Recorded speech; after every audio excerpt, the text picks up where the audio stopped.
Hi, my name's Will, and welcome to the Distorted Transmission for today. I've got.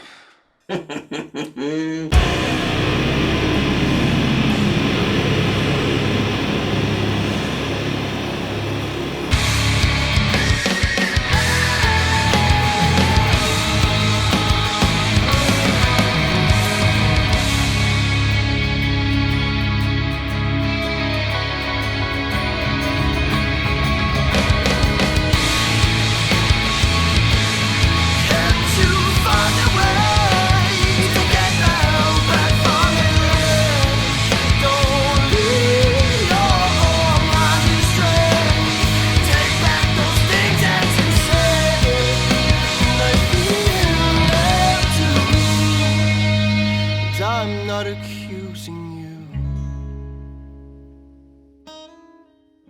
Hi, my name's Will, and welcome to the Distorted Transmission for today. I'm talking to an Auckland band called Cafe Fistfight. How are you guys? Very well. Very Thanks good, for having thanks. us. Stagger through that intro. Speaking of intros, can you guys introduce yourselves, please, and the members who are not present today? Yeah, my name's Chris Muta. I am the frontman, singer-songwriter of the band. And I'm Dan Barker. I'm a drummer for Cafe Fistfight. And who's missing? Jesse on the bass, who's also our audio engineer, and Josh Barker, my brother, who plays 7-string electric. It's a 7-string band, is it? It is. It is. We get comments about that quite a lot. It always our friend Kev Rowland from music.net.nz always likes to say that the arrangement shouldn't work because you've got an acoustic singer-songwriter frontman with 7-string electric going on. But yeah, no, we tend to make it work. But does he use a 7-string? That's the question. Almost seems like it's kind of like genty influence, but it's not at all, is it? He brings a scratch of a gent flavor to some of our songs, particularly some of our heavier stuff that isn't on our EP that just got released, but we have a single out on Spotify, King Hit Quiche, that goes pretty hard with the 7th string. Nice. All right, well, before we get ahead of ourselves with releases and stuff, we should probably talk about the brief history of the band. Who wants to fill me in? Well, I guess I was around before you. So, Sure. before we were Cafe Fistfight, we were a few other things, namely Just One Jaffa. That started, a few members ago. Myself and Jesse are the only remaining members of that band. We then moved into Antares, which was myself, Jesse, Dan came along, and my brother Jono, who's no longer playing music with us these days. Marcus as well. Marcus was there as well. He also came from the old Just One Jaffa. And that eventually grew into this when we sort of stopped and started. And, yeah, it's been through lots of iterations. I guess a few sort of specific genre shifts and things like that as well. And Terry's used to be a lot heavier as well, but we've definitely refined now after. And Terry's Cafe Fistfight used to be just myself, Chris and Jesse, and because it was just acoustic guitar, that's when we sort of started putting together these more like softer numbers kind of thing. When Josh came along, obviously we got that ambient guitar in there, and we got to start cranking up the heaviness a bit more. When I first contacted you about this interview, you mentioned before that I did actually I was a little bit on the fence because you weren't quite sort of heavy enough for the Distorted Transmission, but at the end of songs you tend to get a little bit gruntier and a little bit heavier. So there is sort of distorted elements in there, heavy elements in there, but it's not immediately obvious because the beginnings of the songs are very kind of gentle and sort of acousticy. And a part of our unique sound is that very drastic dynamic contrast from the singer-songwriter stuff to the heavier stuff, and I think that sort of allows us to fit into a lot of different styles of gigs, whether we've got a mosh pit or we're playing we're background music at a cafe. Cool. All right. The sort of primary reason for this interview is the fact that you have a 4-track debut EP. You did have a single before, back in 2020, I believe, which did pretty well. But yeah, the debut EP is the thing that we want to talk about today. So what can you tell me about it? Well, it's a lovely 4-song EP. Ventures through a few different things: depression and sort of feeling alone, self-reflection, loss, the end of a friendship, that sort of stuff. So it delves into a lot of that. Hence the name Morning Brew. Okay. Is there a reason why you kind of sort of end up talking about that stuff in the music? Is it from personal experience? Totally, yeah. Like all my songs come really from personal experience. So I tend to write these songs in a sort of acoustic singer-songwriter sort of space. Obviously, kind of have like the natural dynamics that fit into our band. But yeah, all the songs, they kind of write themselves through me from my experiences. We're very blessed as a band to have that sort of creative flow from Chris as well, because he's not just very creative, he's a hell of a lyricist too. So yeah, I mean he spends so much time in that creative state, just throwing out songs from his personal experience, and then brings it to the band, and yeah, we just we go to town on it with the arrangements, and yeah, sort of get to dive into Chris's brain a little bit, I suppose. If he ever wants any more street cred, you should probably change lyricist to what is it? Wordsmith. That's the one. Yeah. That's me. He does not need any more street cred. They got heaps of street cred. Yeah. Judging by that shirt. Oh, I was talking to you about that before. Like there was a photograph of the band, and there was a dude with a bright shirt, and I sort of, because I got a shit memory, I assumed it was you, but it isn't you. It's a guy called Jesse, right? So what's up with Jesse's shirts, or the band's sort of affection for colourful shirts? Jesse has become a bit of a meme at this point when we play live, as you'll see from all of our live photos. I mean, Chris, Josh, and I suppose treat ourselves like rock stars a little bit on stage, and we like to turn up in black t-shirts and general rock attire.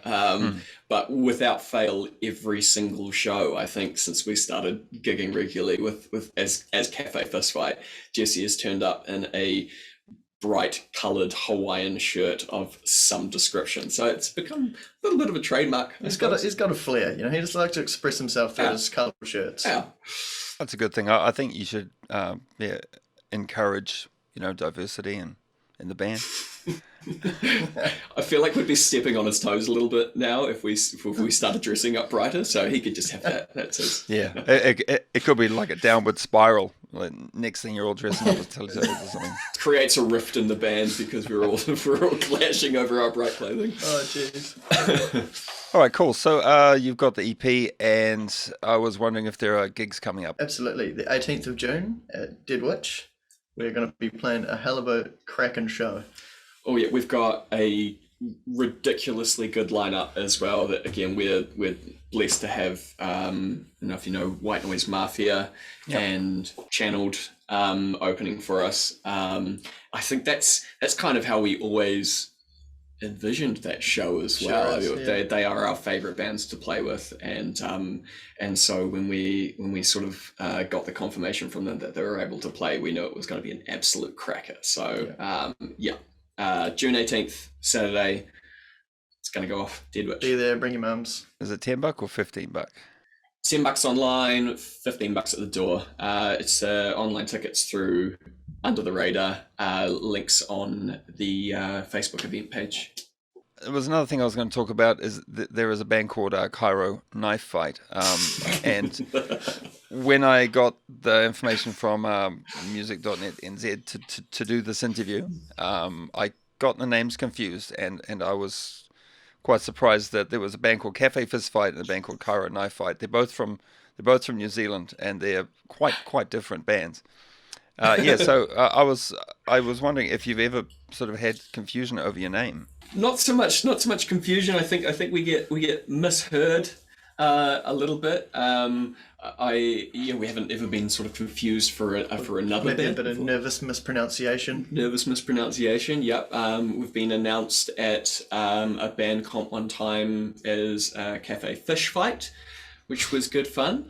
We do acoustic downturned shows at cafes occasionally, namely Iti out in Titirangi, just playing as background music. My nana comes up to me halfway through a song, obviously no social awareness, comes up to me and says, "Well, what's your band name?" I said, "It's Cafe Fistfight, Nan. And she goes, Cafe. See, Cafe Fistfight. She goes, oh, Cafe Fish. So, but no, not typically confused for other band names. It's a fairly unique one. Then again, when you just said Fistfight, then you didn't really enunciate the T. You sort of went Fistfight. Is it Nana's fault, or is How many fish are fighting? Come on. there are fighting fish? You know those I think is there. Who's talking Japanese about fighting fish or- fights? That's what I want to know. Who's talking about fistfights and cafes? Fistfights in cafes. Well, you know, fist Aha! fight. I've seen that before. You've just undermined the name of your own band, just like that. A little bit. Cafe Fistfight as a band name was, I think, it was something we kind of assigned meaning to after that. It sort of dawned on us that, you know, we're singer-songwriter fronted at the core of our music is sort of this cafe sort of Like style. gentle, chill music. The Fistfight definitely comes from our metal influences. I mean, we all, Sure. especially my brother and I, Josh and I, and Jesse, and I suppose to a degree Chris as well, we've all been metal fans from way back. And so, you know, any opportunity we get, we try and chuck the Fistfight into our songs. Maybe you've heard the sort of crappy CDs that Starbucks bring out. You know, that sort of Latin music or whatever. You're like, oh god, Elevator music. it's like a disc of cancer. And then as I listened to the song, sort of the end part got heavier, and I was like, oh, okay, so there's the fist fight. It kind of gets aggressive near the end. I think the next few steps for us will be producing a few more singles. Yeah. And then, you know, working towards another EP, I'd say is our goal.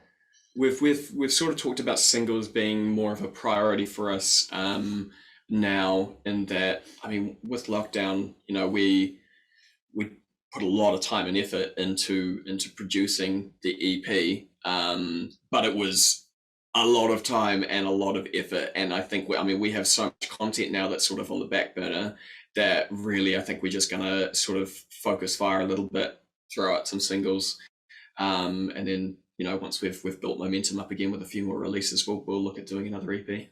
And the last thing to ask is there anything else to add? Thank you to our fans. Thank you to our friends and family who've been supporting us through it.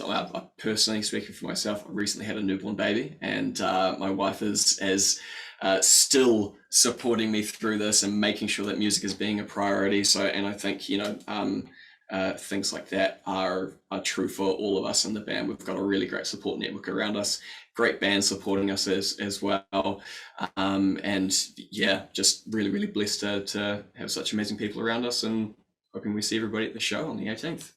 Cool. Yeah, I'll thank you all in person on the 18th. Nice. We'll see you there. It's going to be awesome.